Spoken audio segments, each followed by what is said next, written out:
Welcome to the Preserving Family Podcast. The purpose of this podcast is to equip you to gain insight, information, and inspiration to help you protect, teach, and guide your family during these turbulent times. Our goal is to provide tools and resources to help you strengthen and preserve your own marriages and families. Now here are your hosts, Dr. Mark and Janie Ogletree.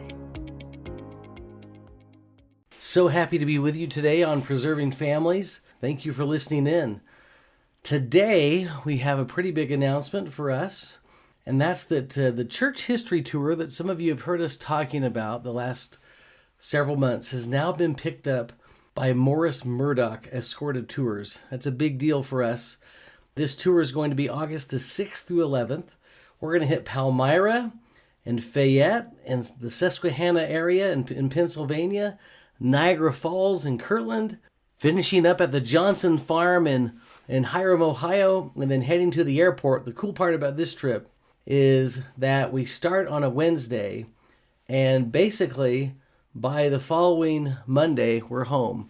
And so August the 6th through the 11th, super awesome opportunity. We already have quite a few people that are signed up, but of course there's still spots, and we'd love for you to come. So if you're interested, hit us up at preservingfamiliespodcast@gmail.com, and we will point you to the Morris Murdoch travel people, and we'll get that taken care of.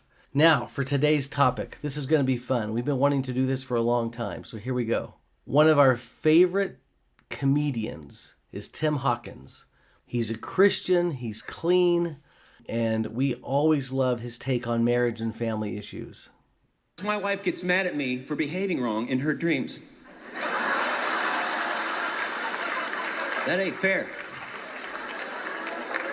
I had a horrible dream last night. You want to hear about it? No, I'm going to tell you anyway. A grizzly bear was chasing me through the woods with his teeth. He was going to eat me. And you did nothing.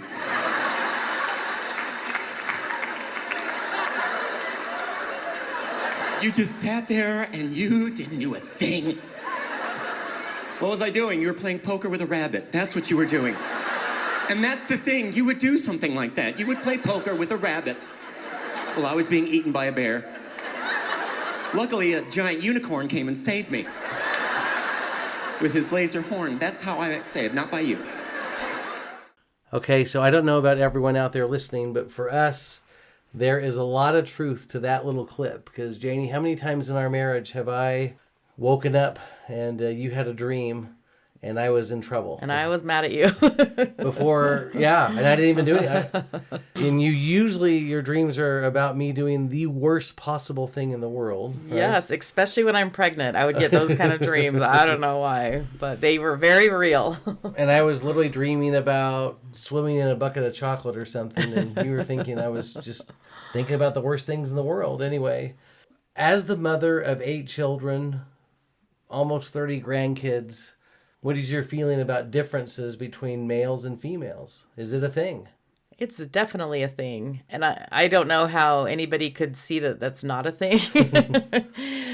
I mean, from my perspective, my opinion, they are as different as night and day.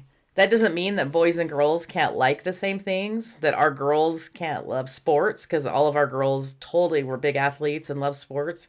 It doesn't mean that our little boys can't play with dolls and, like to cook and things. But the difference is that most of our boys are out digging in the dirt after that and breaking things and wrestling around, and we're having to pull them apart, and they think it's just fun and we think that they're killing each other. Like, there's a mass difference. Well, and I say that because there's a movement now. There's a movement out there that men and women, boys and girls are not different, that we're the same.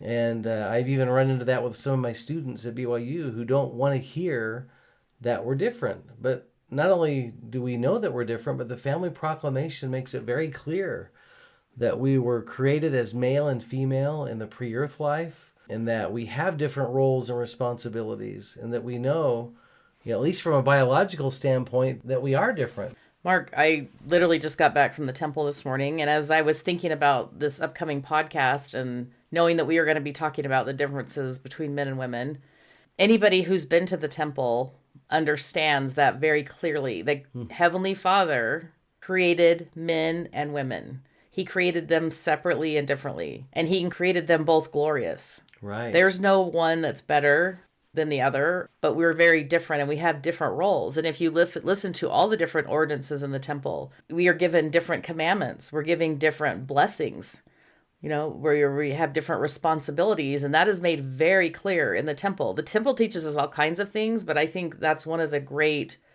if we're there to learn about the plan of salvation, is one of the things that we're learning in the temple.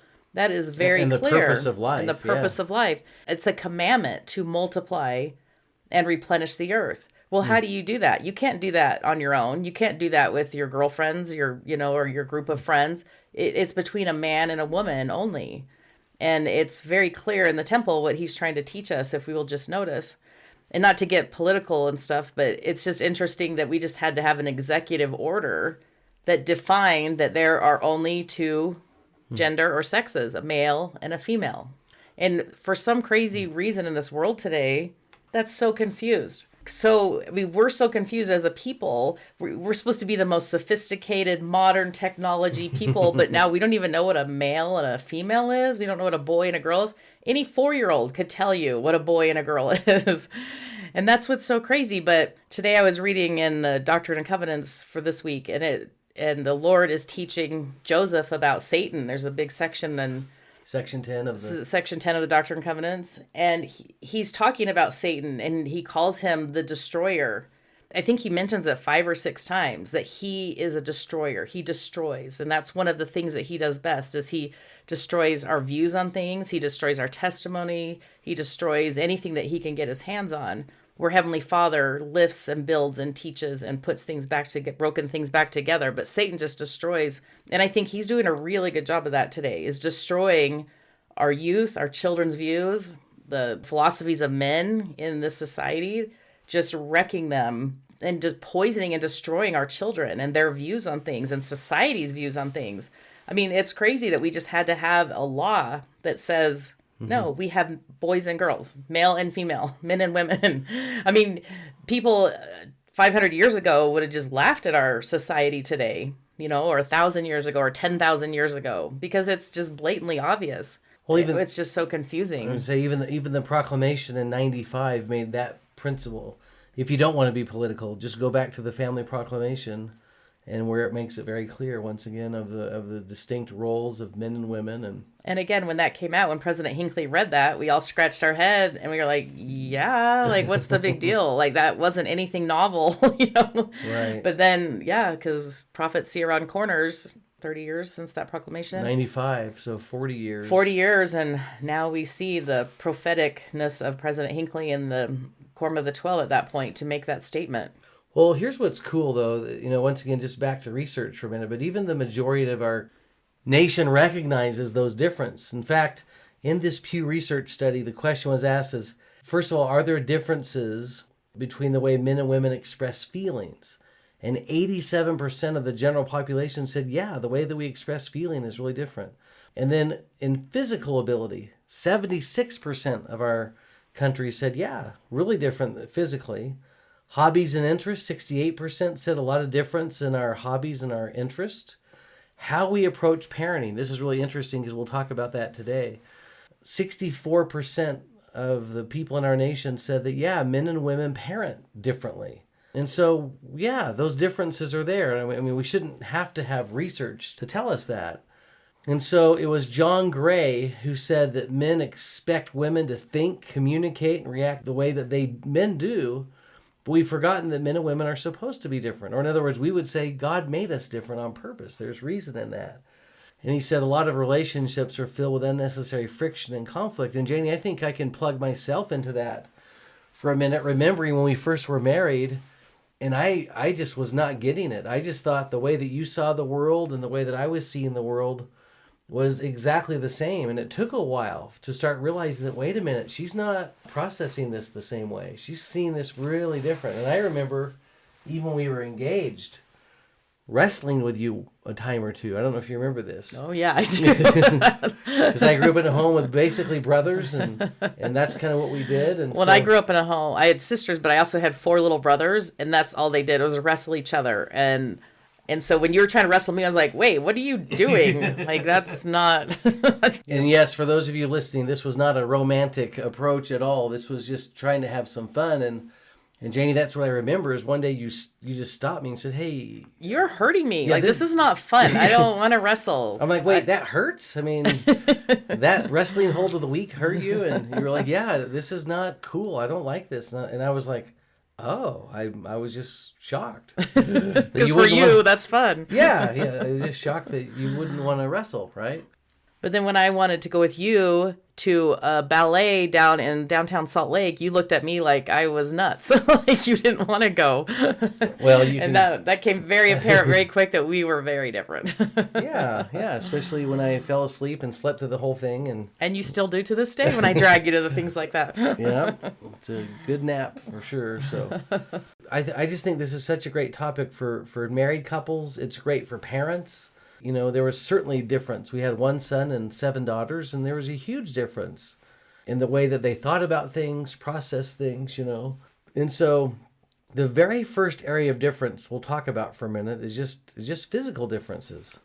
And, I mean, today, right off the bat, we can tell why there was a 76% outcry in the nation for this law, but to get men out of women's sports, because so many women have actually been hurt and maimed because playing against men who are stronger, tougher, bigger, larger, way more, than women. And so right off the bat, we can just start with that, which leads me into this great study in quotes by Dr. Joyce Brothers. If any of you remember her, she was a big name back in the 70s, 80s, and 90s, all over TV, and she was kind of the go-to psychologist. But she said, are men and women really so different? They are. They really are. I spent months talking to biologists, neurologists, geneticists, research psychiatrists, and psychologists. What I discovered was that men are even more different from women than I had known. Their bodies are different. Their minds are different. Men are different from the very composition of their blood to the way their brains develop, which means that they think and experience life differently from women. Women are left hemisphere brain oriented, more verbally adroit. The left hemisphere develops earlier, which gives them an edge in reading and writing. Men use the right hemisphere more efficiently than women do. The converse is not true, however. Women do not use the left brain more efficiently than men. The male and female brains are by no means set up as mirror images of each other. What it adds up to is that we are blessed with 2 different ways of thinking and learning. The male brain is specialized. Men use the right hemisphere when dealing with spatial problems and the left for verbal problems. The female brain is not specialized. Right and left hemisphere work together on a problem. This is possibly because in the female brain, left hemisphere abilities are duplicated to some extent in the right hemisphere, and the right hemisphere abilities in the left. The ability to zero in on a problem with both hemispheres makes women much more perceptive about people. This is sometimes called intuition. They are better at sensing the differences between what people say and what they mean, and at picking up the nuances that reveal another person's true feelings. So interesting. Well, I do. I think it's pretty cool to think that for women, you all are using both sides of your brain to work on a problem, where men are using either one side or the other. And I love what she said about that. Kind of gives women this special gift of intuition, Right. And I think I've seen that with you for years, where you have a perception about something. I'm like, oh, really? Well, when she's talking about spatial things, and I feel like I can multitask like crazy, and you get you can do one thing. Remember that? I'm laser focused. I remember leaving the kids with you, and I'd go off to Relief Society or go something at night, and I'd come home and the house would look like a tornado went through it. And you're like, I had to watch the kids. What, you want me to clean too? And I'm like, what do you think I do all day? We've got to do 50 things. Anyway, I think that's just a gift that women are given because of that. This is just for more research, but the men and women differ in every cell of their bodies. The women do have a greater constitutional vitality, which means that women are going to outlive men usually. I mean, it's not always, right? But, generally speaking, women outlive men by about anywhere from 4 to 8 years. In our country, anyway. Women have a lower metabolism. Our skeletal structure is different. Our organs are different in terms of size, and there's just all kinds of differences. There's differences because of hormones that pulsate through our body, everything from the thyroid gland to the pituitary gland. It causes all kinds of differences. Like, for example, women like it to be a little bit warmer, right? On a general level. Yeah. Right, honey? Until we're a certain age, and then we like it colder. And then it flips. But I like some of the, like when you say some of the physical differences, women have way more emotional mood swings because of our menstruation, pregnancy, lactation, menopause, all the different things that hormonally our bodies go through that men don't go through. We deal a lot with those kind of things, those kind of hormones. Right. Women laugh and cry more easily than men do because of those hormones. Also, you have fewer red blood cells, which means you may tire more easily or could be more prone to faint. Your heart beats more rapidly and you have lower blood pressure. So this is kind of fun because now almost everyone has a Fitbit, an Apple Watch, some kind of tool on their wrist. And so right in our class, we'll talk about this, and we'll just, okay, everyone, what's your resting heart rate right now? And it's usually across the board for the women in our classes higher than for the men, for sure. There's always exceptions, right, for everything. There's just a lot of differences that way. And again, that's how God created us. That's nothing anybody can change or do, or that's wrong or bad or good or better. It's all just how God created us. Right. And it's hopefully for the good, right? Because we're going to use these differences to help bless and strengthen each other. So here's another interesting one, Janie, as we talk about chemicals in our bodies. So serotonin is this neurotransmitter that carries information from one cell to the next. And what it does is it pacifies or soothes the emotions. It helps us to control impulsive behavior, and it facilitates good judgment. So you're already thinking right now, so who would have more of that chemical, serotonin, pulsating through their bodies? Studies of monkeys with low levels of serotonin showed them taking dangerous leaps from branch to branch. Rats with low levels of serotonin were more aggressive and violent. And then this great statement that if testosterone is the gasoline that powers the brain, serotonin slows the speed and helps one steer. And usually women have more of it than men.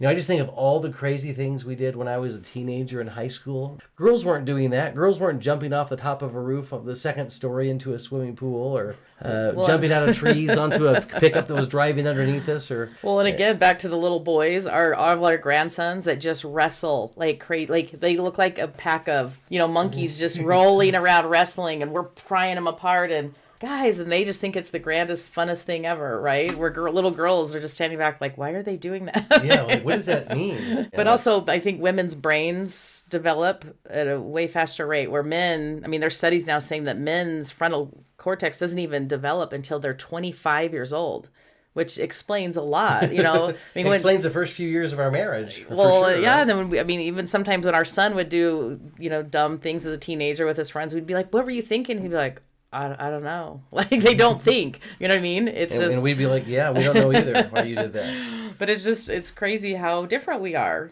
And we want to emphasize, as we talk about some of these things, that a lot of these differences are driven by biology, but a lot of them are just driven by personality, and so there could be physical differences that are just, driven by personality. Maybe there's someone out there, a guy who is just not really interested in wrestling and roughing it up, right? And when we talk about now another difference, which is going to be emotional differences, I want to be careful because, a lot of those differences can be driven by biology, but a lot of them could be just driven by personality. For example, Janie, you and I know people where in the marriage relationship, the husband is more emotional than the wife, so it doesn't purely have to be driven that way. Yeah, it's not across the board. Right. Or in our marriage, what I would say is I would say I'm probably not more emotional, but I would say definitely more passionate, which is an emotion, right? That's part of emotion there. Where I think you cry more easily, but I'm probably more passionate about a lot of things, which also can stir some emotion sometimes, right? Yeah, so women are more emotional feelers, where men generally are more logical thinkers. Although in our marriage, I think you're more logical a lot of the time, right? I don't know. For women, language spoken is an expression of what she feels. And for a man, language spoken is an expression of what he's thinking. Mm-hmm. Sometimes when we're having to hash out hard topics, I'm all about the feels and you're all about the logic. Yeah, I'm like, just think about this logically. But sometimes it has been reversed. I'm more about the logic and you're more about the feels. So yeah, right. you Could never go know. either way. Language that's heard by women is an emotional experience. So yeah, we want our partner to tell us, wonderful things and I'll get all the feels, right? But language that is heard by a man is the receiving of information. One of my experiences where I was that really was driven home to me was an occasion where we actually went to a couple education week classes together years ago. And I remember looking over at you and you were crying. You were having prayers answered and you were crying and writing things down. This was before cell phones. And I'm only saying that because I was totally just drawing maps and pictures and just doodling. Sketching on your... just doodling on my notepad. And just going, yeah, this is okay. But you were having this incredible experience, this emotional connection with what the speaker was saying. And that probably happens a lot in our relationship, right? Yeah. So women tend to take things personally. Men tend to take things impersonally. And we know that's a stereotype because it's not that way. I mean, there are plenty of men that take things personally. We know that, right? Women are interested in all the nitty-gritty details. And men are interested in principles, abstract, and philosophy. Mark, how many times have you been out with friends or gone to lunch with a guy or a man or somebody that I know and I come home and I was like, okay, so how was their trip? Or how's their child? And you're like, I don't know. We didn't talk about that. And I'm like, how did you not talk about that? You were gone for 2 hours. How did you? And they're like, and you're always just like, oh, I don't know. And it never came up. And I'm like, how? I don't understand. Where women, we would have heard the whole story, all the details, okay, what happened next? So again, how different we are. Remember, our kids are teenagers. The girls come home from a date. You say, how was it? And they sit on the bed and they talk for an hour. Mm-hmm. Ask our son the same question. Fine. Says fine and moves on and goes and gets a bowl of cereal. Oh, a couple other, just women have a great need for security, for roots. Men can be nomadic. And again, not always across the board. And then women tend to be more guilt prone, where men tend to be resentful. When I think of that, I think of someone in church teaching a principle in a worship service. And if it's something that hits you where you're like, oh, shoot, we're not doing that. We could do a lot better at that. You may feel guilty, oh, shoot. Where I'm like, oh, man, no, I know those people. They don't do that. I mean, you kind of go right to thinking, wait, why would they say that, kind of thing. Another area where we're really different, we have physical differences, emotional differences, and now communication differences. And this is huge. I mean, there's been research over the years showing that women speak more words per day than men. There's a lot of research recently that's kind of refuting that and saying, no, it's probably a lot more even. I think where this one goes for us is that I think women like to communicate, Janie, as you were just saying a minute ago, in more depth than men usually do. Often you do want to get into the nitty-gritty details. Now, Janie, I feel, as far as we're concerned in our relationship, that we talk a lot, that there's a lot of conversation. I often call you during the day from work. We talk at night when I come home. We talk in the morning. We talk more than anyone I know, actually, to be honest with you. Any other couple I know, I feel that we talk a lot. But there have been many times in our relationship where you would say, we don't talk. We don't talk about anything. And I go, what are you talking about? We talk more than anyone I know. And then you would say... Yeah, it goes back to all about the feels. We're not just like talking about anything in depth or cool. Like we're passing information on sometimes. And I'm not all the time, but I feel like a lot of our talking is just coordinating. Okay, what are you doing this day? What are we doing about this? What time am I supposed to be there? What time are we meeting? It's a lot of what are the kids doing? Trouble. Are we going on this trip? So I don't feel like it's personal and between, feelings and all that. And so that's where sometimes I get frustrated. Well, I know. You've told me once before, you're like, yeah, but we just don't talk about things in depth. And I'm like, okay, well, I don't even know what that is. I mean, you're going to have to help me here. Once again, we have the Brian Regan clip of, it's almost exactly what you just portrayed, where he's on the golf course with a friend who just got divorced. He comes back home and his wife says, how's Gary? And he's like, I don't know. She's, wait, you're on the golf course for 4 hours and you don't know how Gary's doing? He just got divorced. What's going on? Is he dating anyone? And Brian Regan's like, I we never talked. That never came up. So what do men talk about then? I would love to know. a lot of sports talk and news talk and business talk and money talk, and you can talk about kids for sure.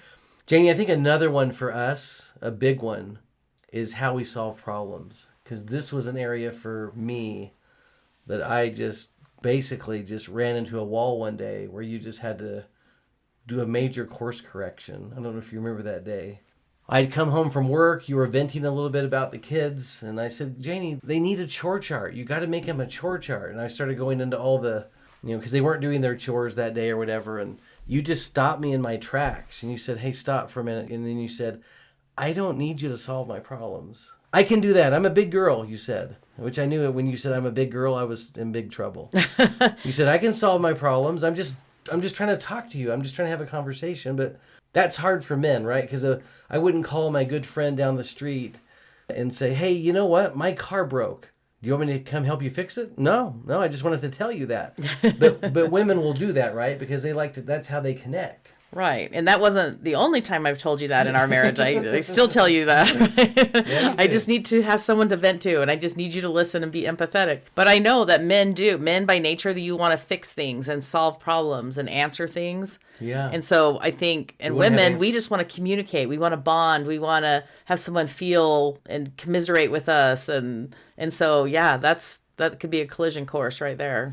It's kind of going off to the side for a minute, but this is an important principle that women usually connect by talking, by communicating. If women want to connect with other women, what do? Yeah, we go to lunch and we talk, or we go walk, or men don't do because men connect by doing, right? We want to.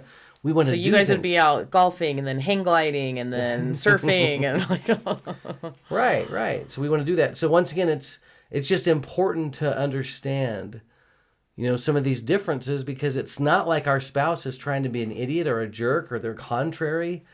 It's really simple. Just God made us different, and now let's find a way how to make those differences work in our relationships. Janie, another area of difference, and maybe it's even more profound than biological differences, is just individual differences. We're just different people. We just do things different. I watch you sometimes of how you dress and undress. I'm like, oh my gosh, I don't take my shirt off that way. How do I put my shoes on? I put my shoes on a certain way. Right, because I do the laundry in our relationship, and all of my clothes are right side out, and all of yours are always inside out, and I spend half the time turning all yours inside out, right? Right. We just do things different, and whether that's just how we grew up or... one of my favorites is Carl Fred Broderick, and I think, Janie, you can relate to his story. He was the director of marriage and family therapy at USC for years. But he told the story of a husband and wife who married, and right after their marriage, he was in the restroom. He was in their bathroom of their little student apartment, sitting on the toilet. There you go. And his wife just walks in. She walks in to go to the sink to brush her teeth, and he's like, wait, what are you doing? Like, get out of here. Like, get out of here now. She was like, why? What's the big deal? It's no, I'm not. I'm going to just brush my teeth. He's like, no, you don't. I mean, he was like getting like frantic, right? You're like, you got to get out of here now. This is horrible. I think we've had this, right? Yeah, I think we've had this conversation because I grew up with 4 sisters, and we all shared a bath. We shared everything. We walked in. It was not a big deal. You had one in the shower, one in the toilet, one at the sink, right? So I think we had this. Yeah. Yeah, and that was him. He grew up in a home that was super private. When you went to the bathroom, you locked all the doors and everything, and that was your time. And his wife grew up in a home like yours, right? So there's just going to be differences just because of who we are, and maybe you transition a little bit into, and maybe because of the families that we grew up in. Right. Family of origin does make a big difference. We see the world totally different. We celebrate holidays different. We celebrate birthdays different. We vacation different. We have different views on how discipline and parenting and all that. And so we definitely come with that view.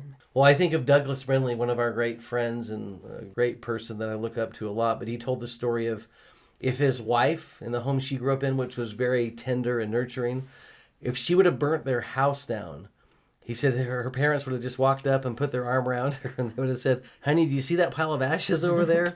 Yeah, that used to be our house, but now we don't really have a house right now. And so hopefully next time you'll think about that. And he said that was her home. In his home, if you got caught with a match, it was like firing squad or something. I mean, you were in big trouble, right? I remember when we first came together, and the way that your family celebrated Christmas and mine were pretty similar in a lot of ways, but there were some differences, and I kind of caught on to some of these great traditions, right, that you had in your family. I think it's funny that, back to Carl Fred Broderick again, but he told that great story of when he and his wife first married.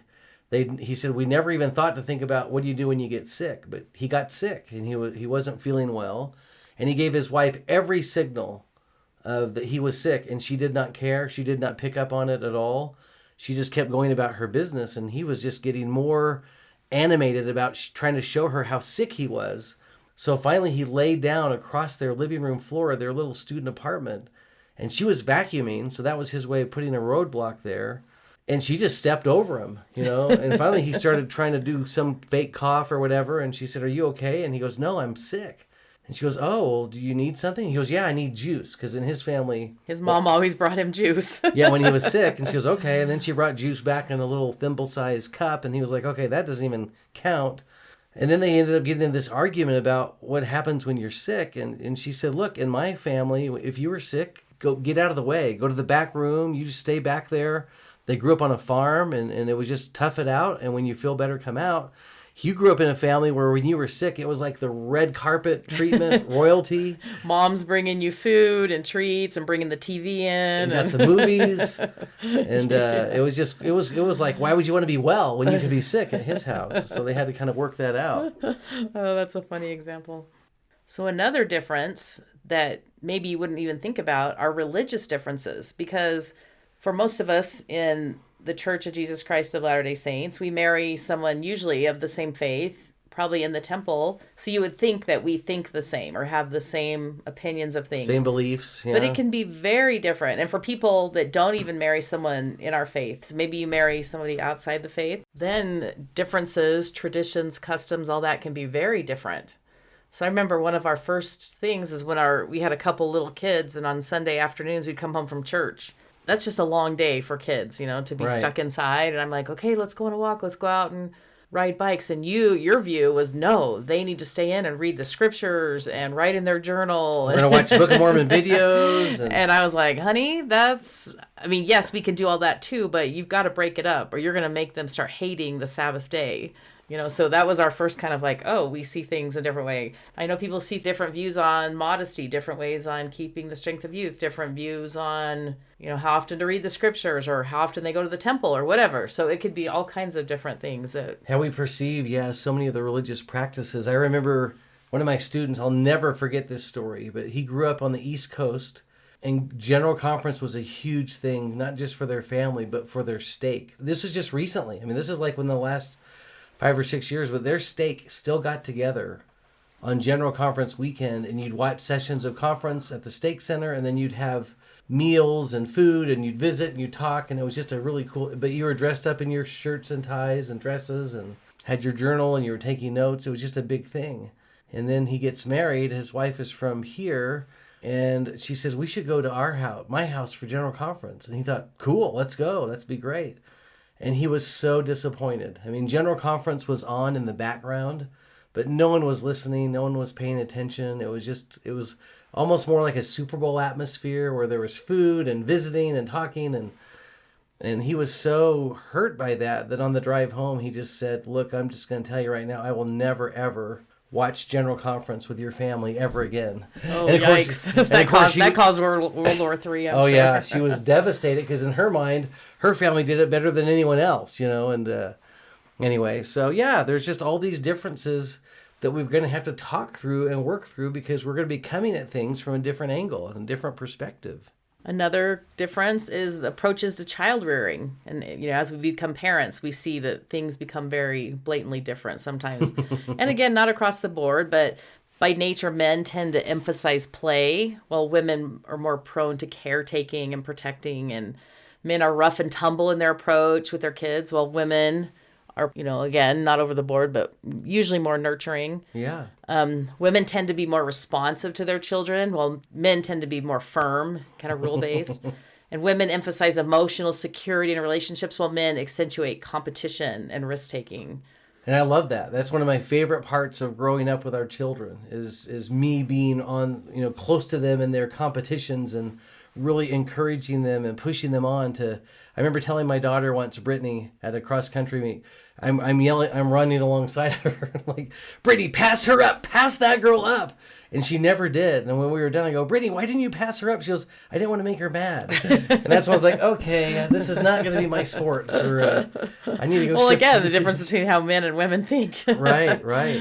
But I do love that, and I think that's why it's so important that children, if in best situation, can be raised by a father and a mother, because they get different things from both. Yeah. I mean, I watched you push our daughters hard in sports and in teaching them to do things that we wouldn't consider female things, or like you taught them to change a tire, you made them, took them out shooting and all those kind of things. And which is great, because I was more like, Mark, don't make them do that. Women tend to want to, keep them safe and protect them. And you encourage them to do hard things and take risks, which I love. It's funny. Our youngest daughter has a brand new baby, and this is their first. And I love, we were talking about this the other night with them, it's just how funny that, our daughter holds the baby really tight to her chest and coddles him, or her husband holds him like a football and just bounces him. And we were kind of laughing about that. That's so typical of men versus women and just how we do things different. But yet the baby needs that and loves that. He loves both of it. Well, just to show everyone how I changed my tune on Janie, you were having to work with me on the Sabbath day and keeping it holy, and I was Mr. Let's read the scriptures and let's pray and go visit the sick and the weary. And I remember we moved here and I had a lot of free time on my hands when we first came here on Sundays. And I remember starting the sumo wrestling tournament with our daughters in our house. And I thought that was just so... On the rug that we had. Yeah, we had this big square rug, and we had one daughter that was really good at it. And I still remember you coming in and going, no, we're not... I do not want my daughters to be sumo wrestlers, right? And I was like, wait, it's so fun. They're so good at it anyway. But yeah, we do. We come at it from a different angle, and I like that you're saying that both angles are necessary. Janie, I love this statement from James Dobson as he talks about kind of some of the differences between men and women, but why we need each other so much. This is great. Okay, he says, consider again the basic tendencies of maleness and femaleness. Because it is the privilege and blessing of women to bear children, they are inclined towards predictability, stability, security, caution, steadiness. Most of them value friendships and family above accomplishments and opportunities. The female temperament lends itself to nurturance, caring, sensitivity, tenderness, and compassion. Those are the precise characteristics needed by their children during the developmental years. Without this softness and femininity, the world would be a more cold, legalistic, and militaristic place. And then he said this, that men, on the other hand, have been designed for a different role. They value change, opportunity, risk, speculation, and adventure. They are designed to provide for their families physically and to protect them from harm and danger. This is a divine assignment. Men are also ordained in Scripture for leadership in their homes, to be expressed within the framework of servanthood. Men are often, but not always, less emotional in a crisis and more confident when challenged. A world without men would be more static and uninteresting. When my father died, my mom said with a tear in her eye that he brought so much excitement into my life, and often that characteristic is attractive to women. I think these are great statements, or this is a great statement from James Dobson that kind of gets into the idea that we are different and that God made us this way, and thank goodness. Some of those differences are biological, but some of them aren't. Some of them are just personality differences. Janie, I love that I've been able to learn from you over the years and that you have skills that I don't have. I love bouncing ideas off of you and having you say, no, maybe don't do it that way, do it this way. I love that you have vision and you can see things that I can't see. I noticed that when, I remember one time we were remodeling a home, like significantly remodeling an old house, and you walking in and going, wait, we can take that wall out, we can move that wall there. I'm like, wait, how did you just do that? I couldn't see that. All I saw was an old house that I didn't want, and you saw something that could become something really cool. And we could go on for hours, but this is the idea today. This is the idea is that, yes, we're different. God made us this way, but let's use these differences to become strengths in a relationship. Right. Sometimes I get frustrated when I hear people bashing on their husbands or whatever because of the way they do things, the way they change the baby's diaper, or the way they discipline, or the way that they do things. But I'm like, guys, that's how men do it. And it doesn't matter. Let him change the diaper that way. Let him roughhouse with your child that way. It's okay. It's needed. We're different. We think differently.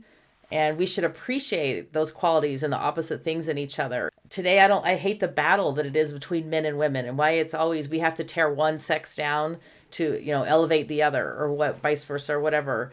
But we should be appreciative of both sexes because we both bring an amazing thing to the table. Amazing strengths and qualities. Right. And we need to work together, especially in a marriage or a family unit, to use and utilize those strengths. It's not a war. It's not a competition. We shouldn't be jealous of each other or downgrade each other. We should lift each other up and build each other up and love the differences because we fill each other's holes. We both can't do it on our own. I love this statement by Sister Linda Burton from a talk she gave in General Conference years ago. And she said, in a chapter about families, the church handbook contains this statement that the nature of male and female spirits is such that they complete each other. Please note, she says, that it doesn't say compete with each other, but complete each other. We are here to help lift, rejoice with each other as we try to become our very best selves. And then she quoted Barbara B. Smith, who was a former Relief Society president years ago, that there is so much more of happiness to be had when we can rejoice in another's successes and not just in our own. When we seek to complete rather than compete, it is much easier to cheer each other on. And I think, once again, this is kind of the point we want to make today, right? That despite those differences, like you said, Janie, those differences fill each other's gaps. Let's celebrate these differences. And I think it is good that we are different because there's a lot of growth that comes from having to work those out and having to navigate those and to work together to figure out, okay, you do it this way, I do it this way. That doesn't mean that one's right or wrong, but let's figure it out. And I think we've grown a lot just trying to figure that out. And we've learned to appreciate each other's differences and strengths. And now you know where each other's strengths are, so we kind of leave that alone and like you do your thing. And I know where my weaknesses are. Where I'm weak, you're usually strong, and so I appreciate that. And so it's just a big, huge learning curve. It is, but it's awesome when you figure out how to make it work, right? By the way, all of this can extend into our parenting as well, right? Because we're going to have children that are so different than us. And I think that was one of the great lessons in life I had to learn eventually is, what? They're not supposed to be just like me. And a lot of them aren't. With 7 daughters, you tried to turn them into boys, but... Well, but once again, learning to appreciate their differences and going, wow, that kid is so good at that. I'm not good at that at all. I can't do that. They can. That's when parenting, in my mind, became fun, when I started recognizing and learning from our children. Right. That those differences could be really awesome. And quit trying to make your kid be like you, let them be who they are. So I think the LDS today, the Let's Do Something, is going to be really simple. But whether you do this with a spouse or some of your children, but try to identify some of those differences, point them out, and celebrate those differences. Let your children know and your spouse know how happy you are that they see life in this different way, or they have these different skills or talents, and how that's a blessing to you in your life. Everyone, thank you for being with us today. We hope you have a wonderful week, and we look forward to being with you again. We'll see you next time.